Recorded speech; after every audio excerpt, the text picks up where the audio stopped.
We have often heard that Mother Caroline was a woman who was able to read the signs of the times. But what were the signs of the times? What was the world in which she lived? How did this world shape the way Mother Caroline carried out the mission of the School Sisters of Notre Dame? To answer these questions, we need to step back into Milwaukee, into the Milwaukee that Mother Caroline knew. We have to take a look at Wisconsin. And when you come across a picture like this, you see the lushness of the landscape. It's wooded, it's green, it holds so much potential. This is what Mother Caroline saw too. She saw the potential of what there was in Wisconsin. This is an artist's rendering of the harbor of Milwaukee. When you came to the harbor in Milwaukee, you saw many trees and very few smokestacks. You'll also notice that there were lots of ships on Lake Michigan. So why did people come to Milwaukee? Why leave Europe to come to this place where you had to carve your home out of the woodland? If you were from Germany, you came because of what was happening in your homeland. Germany was going through reunification. This meant warfare. Germany was also industrializing. There were also problems of religious discrimination. The crop failures result in a number of people losing their farms. These farmers did not like industrialization, so they were not willing to go to the cities and get a job in a factory. Work in the factories meant long hours. It was hard work. It was dirty work. Many people in Germany wanted to avoid the draft. The revolutions led to warfare. This warfare required military service. There were some Germans who were sent to America by the state. They were individuals with a criminal record. When we're talking about the British, we're talking not only about the English, but the Irish, the Scotch, and the Welsh. They came for trade. The French came for many of the same reasons that the British did. What you see here is a replica of Solomon Juneau's first trading post. If you go down to the lake shore, you can see this replica.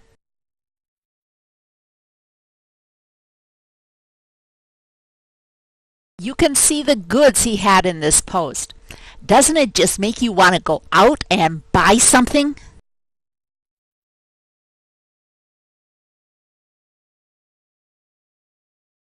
The leaders of Milwaukee were not going to let the village remain a backwoods settlement. Solomon Juneau traded with the Indians and won their respect.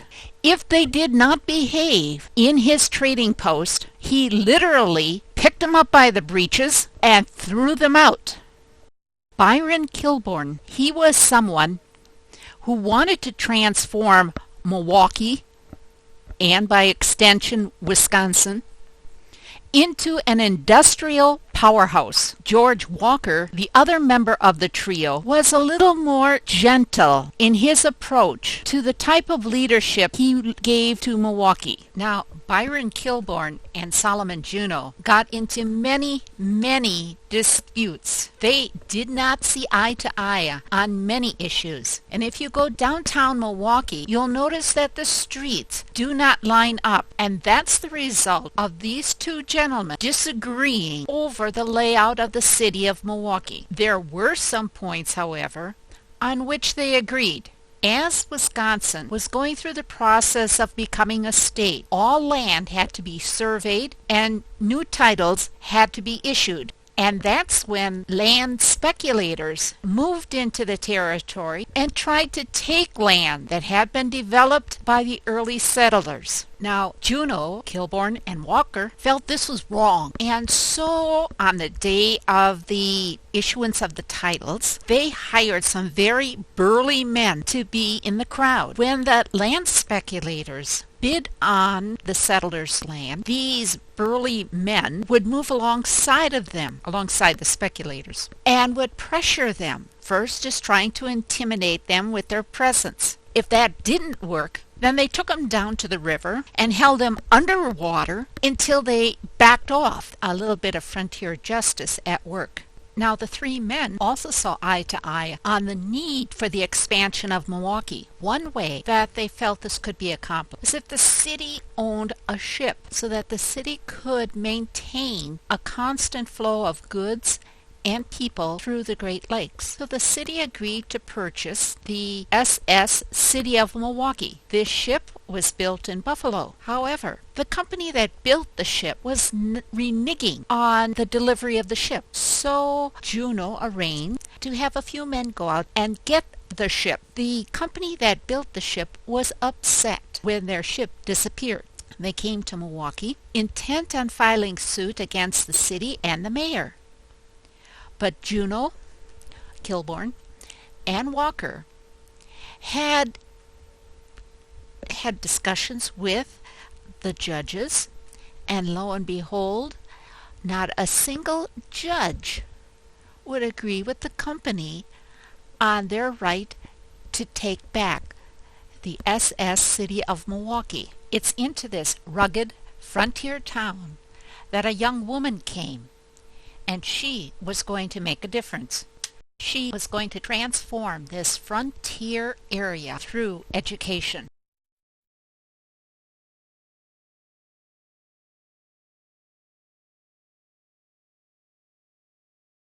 As you can tell from this chart, Wisconsin's population grew. And by the time Mother Caroline arrived, it was at a point where the increase was going to take a very rapid growth. Wisconsin had a great deal of potential, but that potential did not always translate into a very comfortable growth. If you look at the picture, you see this wagon. All goods coming into the state overland came either by train or by wagon. My car can hold more than this wagon could, and this wagon did not have springs that made it a comfortable ride. Now, when the ships came to Milwaukee, they had to come through the Great Lakes, and during certain times of the year, that was a very treacherous trip. I don't know if any of you were aware of it this morning, but it was very foggy. In the 1800s in Milwaukee, they didn't have a lighthouse. So what they did is they hired men to stand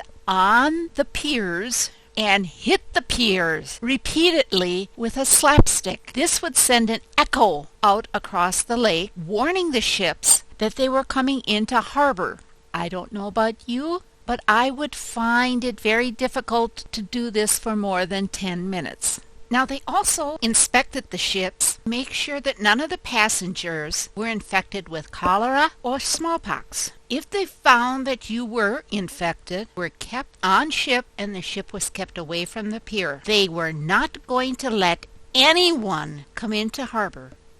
And if that meant that you died in the harbor, then you died in the harbor. What did some of the housing look like in Milwaukee? Well, the buildings were timber framed. They also were covered with wood planks. Why did this happen in Milwaukee? Because we normally think of Milwaukee as the city of Cream City brick. Well, Solomon Juneau had his own lumber yard, and he was very willing to sell his lumber to the inhabitants of Milwaukee. Now, as mayor of Milwaukee, Solomon Juneau also saw to the entertainment of the city. He did this by putting a pole in his front yard and then tethering 2 bear cubs to this pole. So the people in Milwaukee could stand there and cheer for the bears. Now think of what that meant for Mother Caroline. She's coming from Europe, where she had listened to Bach, and now she's watching bear cubs. Many of the streets in Milwaukee were not paved, so if you were walking down the street, you frequently would end up walking in mud, or the bottom of your habit would be covered with a great deal of dust. In addition to the mud, in the 19th century, people frequently just dumped their garbage into the street, so you'd have to navigate around this garbage. I want you to look at these buildings. Notice how narrow the front of the building is. I want you to look at the images from a previous slides. You'll notice that not only are they very narrow, very long. This is because your city property tax was based on the frontage of the building rather than the square footage of the building. As people grew wealthier, they could afford to pay more taxes, and so the front of their buildings grew wider. We know that someone was wealthy because if you take a look at the trunk in the bedroom, you'll notice that it is domed. Rich people would buy domed trunk because they would be the last ones loaded on board a ship or a train, and then they'd be the first ones off. Now if you take a look at the bed, I question just how wealthy this person was. You had the water, and on a wonderful sunny day, it was easy to go get the water. But when it's 10 or 15 degrees outside, that's a whole nother story.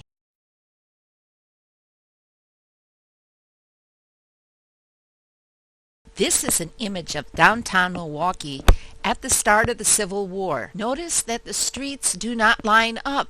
Remember, Kilburn and Juneau did not agree on things. In order for the streets to be serviceable, they built a bridge that could be moved. But this bridge was wide enough for only one horse-drawn carriage to go across it at a time. The result was a traffic jam, much like you see today. This is the courthouse where Mother Caroline signed her naturalization papers. The courthouse was located across from the cathedral. I want you to notice the fences, both around the courthouse and in front of many of the residences in Milwaukee. There's a very good reason for this, and I'll talk about that later. In this courtyard, the troops drilled for the American Civil War, and they also drilled for World War I. This is an image of Milwaukee as it continued to expand. Notice that they brought in horse-drawn trolley cars. Like many 19th century cities, when the animals pulling these cars died, they simply unhitched the horse, went to the livery, brought in another horse, and moved on. They left the dead carcass there in the street until someone got so fed up with it and removed it, or the dogs ate it. This is a 19th century upscale Milwaukee home. Notice the fence. It was there to keep not only the dogs out, but also to keep the pigs out. Because remember, people threw their garbage in the street, and so they let the pigs roam the street to collect the garbage. You had no strikes, no argument over wages to be paid to sanitation workers. This would have been a building Mother Caroline would have seen. If any of you have been down around the George Watts store, you may be familiar with it. On the first floor was a law office. On the second floor, they had residences. Here is a picture of downtown Milwaukee. Doesn't it look just like it does today? Notice that most of the roads are unpaved. In Milwaukee, the streets were not paved until the 1890s, which meant if you remember the traditional habit, you'd be walking through this mud. Alexander Mitchell was a young man from Scotland. He came to America, and he wanted to make a name for himself. Now, this good Scotsman teamed up with George Smith, and they formed the Wisconsin Marine and Fire Insurance Company. They didn't call it a bank, even though it functioned like one. The reason for this is that during the territorial days, a number of bankers had set up their banks and walked off with people's money. So the voters of Wisconsin banned banks. Mitchell and Smith said, you can't grow the economy of the state without banks. When Mother Caroline arrived, she needed to find a place where she could put this money that she was receiving from Germany. Well, out of necessity, Mother Caroline went to places like Mitchell's and Smith's institution and put her money in a place that was financially sound. In exchange for her currency, they issued her certificates.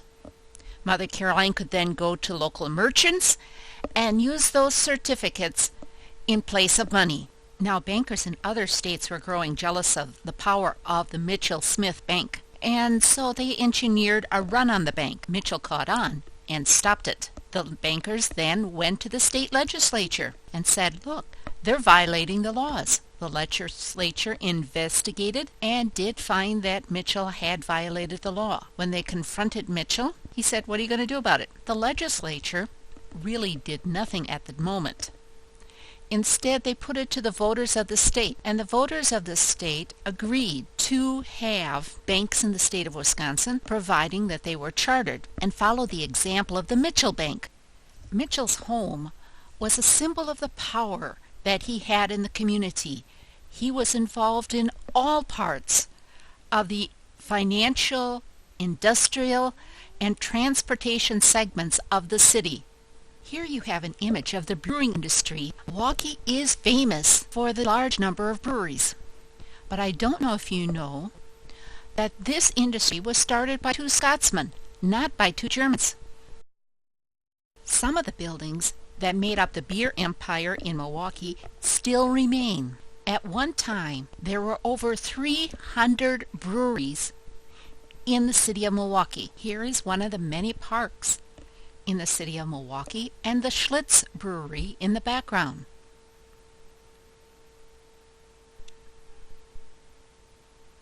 This is one of the first department stores in Milwaukee.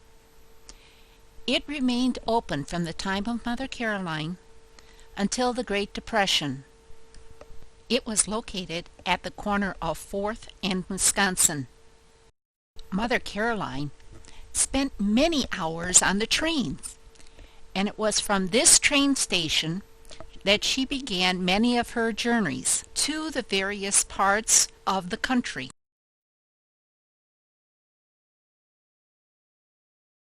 The growing power of the businessmen in Milwaukee is reflected in this exposition center that they built. Here they held fairs and festivals. This is also where Teddy Roosevelt was shot. This is a view of the grain exchange built by Alexander Mitchell. Here the farmers could speculate on what their crops could bring. If you've never been inside the building, I strongly encourage you to pay a visit. It is extraordinary. Milwaukee has a great legacy of parks. This emphasis on providing green space goes back to the original founders of the city. They wanted a place where workers could go and relax, and then they could work 6 days a week.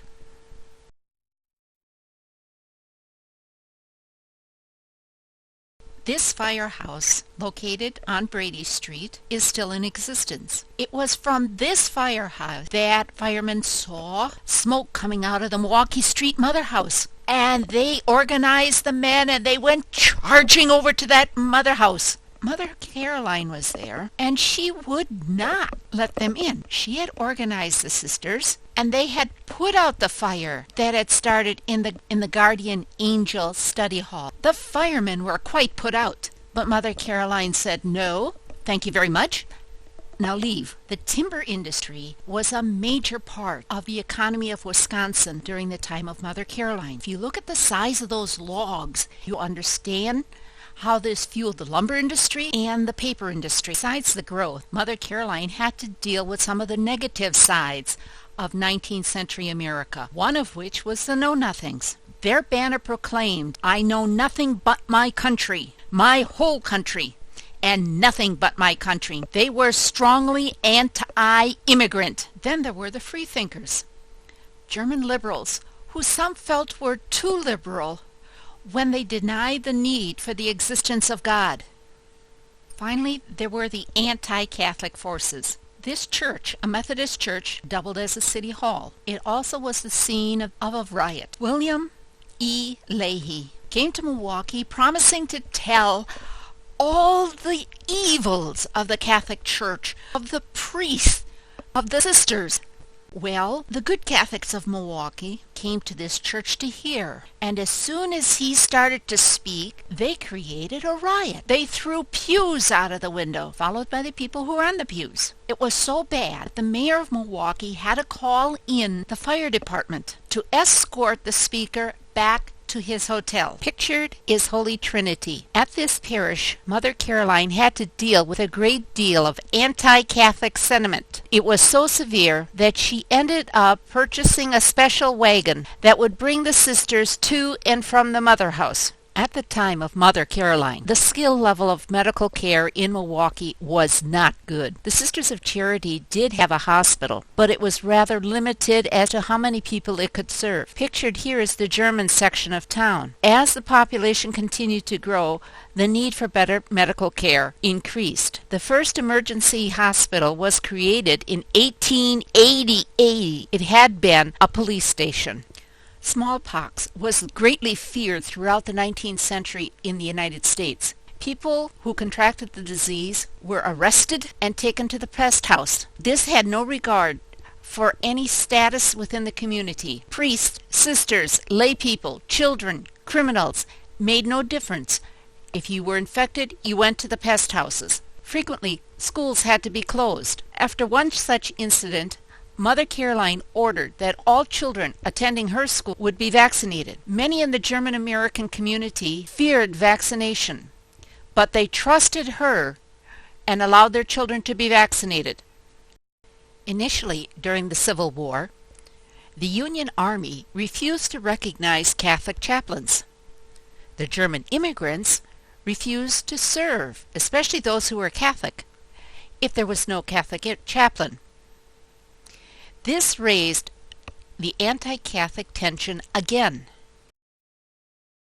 During the Civil War, there was another problem. There was rumor of an Indian attack in Minnesota. This sent a rippling shockwave through Wisconsin. Around Mount Calvary, the people were preparing for an Indian attack. Our sisters were unaware of this. They spent the entire day doing their wash and went to bed at night very tired. During the night, they heard the fire alarm. They got up to see what the problem was. It was at this point that they were informed of the possible Indian attack. They went back into the convent, put on their Sunday dress, and went to the chapel to pray. Suddenly there was a knock on the door. Such polite raiders! When they answered the door, they found that it was a woman with her children seeking refuge. The next day, the men of the town went out looking for the Indians. They didn't find them. Instead, they found out that it was rumor, and so ended the Indian attack. The labor disputes in Milwaukee were very real. On the same day as the Haymarket riot, there was a major strike at the rolling mills in Bayview.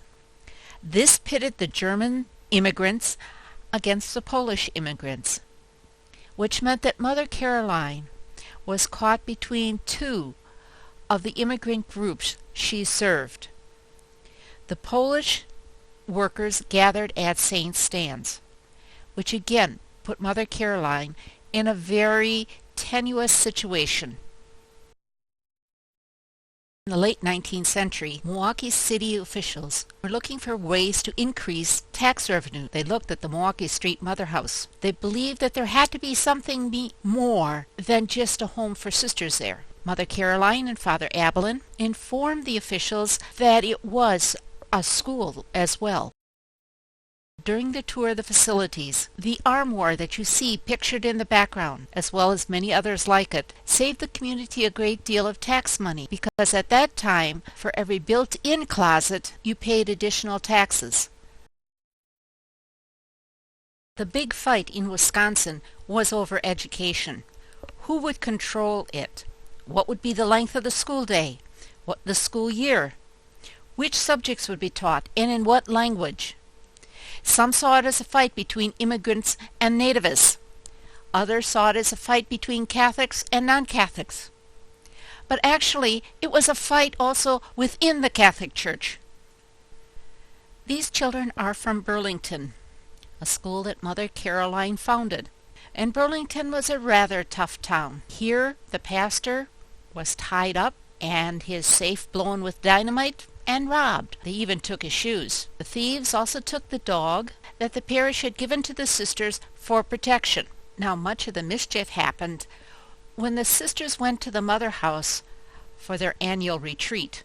In Milwaukee, Mother Caroline helped staff the first Polish Catholic school in the United States. It had very humble beginnings, but grew to be a very significant Milwaukee landmark. Like several schools in the Milwaukee area, St. Mary's, Port Washington, doubled as a Catholic school and a public school. This went along fairly well until some parents were upset with the grades that their students received. These parents filed suit in court claiming that the sisters were teaching religion while being paid by tax dollars. The pastor negotiated a settlement. Religion would be taught outside of the regular school day. The parents were not satisfied, and suit was again filed. This tore the town apart. People would not do business based on which side of the lawsuit they found themselves. Eventually, the case had to be moved to Milwaukee because the people in town, the lawyers in town, would not take the role of the prosecutor. The pastor negotiated a settlement. St. Mary's, Port Washington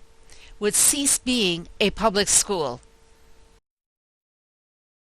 This is one of the earliest pictures we have of St. Mary's Visitation. This convent was the site of one of the first burglaries in the town. Someone broke into the chapel with very muddy boots and stole the ciborium and other sacred vessels. St. Mary's was also the site of some cattle rustling. Now these rustlers were not too smart because they marched the cattle right through the mud. All the workmen had to do was follow the footprints, and they knew exactly which slaughterhouse had the cows.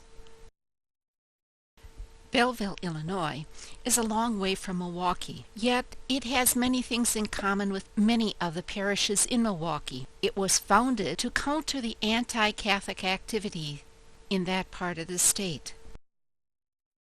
There was a traumatic fireplace here. This image is from the newspaper. The fire at Belleville served as a warning to all convents and schools staffed by the SSNDs. St. Joseph's in Milwaukee was one of the earliest institutions. The school and convent continued to grow over the years. It became a temporary home for sisters so that they could stay in an SSND community and commute to their schools until their parishes had completed a convent for them.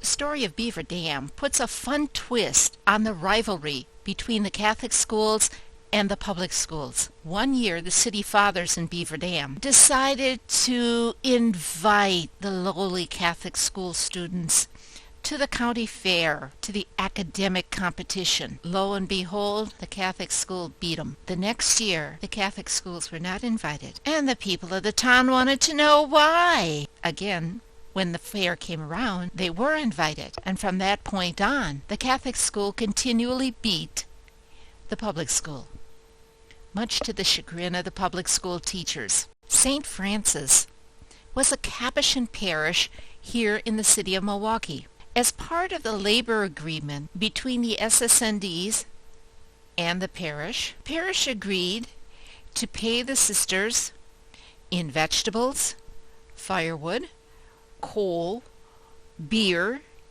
and baked bread. In the early days, contracts and salaries were frequently worked out as more of a barter system and less as a wage system. St. Mary's Institute started in Milwaukee, but as the need for space in the mother house grew more acute, and with the assistance of John Lawler and Father Abelin, St. Mary's Institute moved to Prairie du Chien. Later, this school for girls became St. Mary's College, and then the La Crosse Teachers College. This is a picture of Mother Caroline shortly before her death. I hope you've enjoyed this walk through the world in which Mother Caroline walked.